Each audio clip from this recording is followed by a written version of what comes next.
સાબરકાંઠા જિલ્લામાં ધોરણ 10 માં પરીક્ષા આપવા આવનાર વિદ્યાર્થી જિલ્લા કલેક્ટરે કરાવ્યો પ્રવેશ। રાજ્યમાં આજથી શરૂ થતી માધ્યમિક અને ઉચ્ચતર માધ્યમિક બોર્ડ દ્વારા ધોરણ 10 અને ધોરણ 12 પરીક્ષાઓને લઈને રાજ્યના તમામ પરીક્ષા કેન્દ્ર પર ચુસ્ત પોલીસ બંદોબસ્ત ગોઠવી દેવામાં આવ્યો છે। આ પોલીસ બંદોબસ્ત વચ્ચે વિદ્યાર્થીઓ પરીક્ષા આપવા માટે આવ્યા હતા।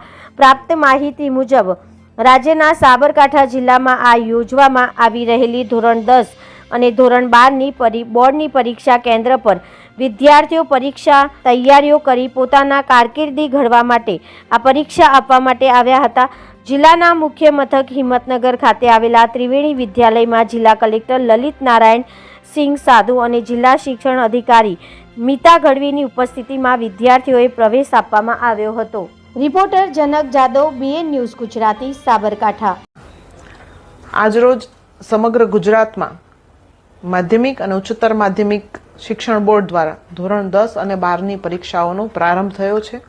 એ જ રીતે સાબરકાંઠામાં પણ આજ સવારના સેશનમાં ધોરણ 10માં કુલ 23,928 વિદ્યાર્થીઓ આ પરીક્ષા આપનાર છે।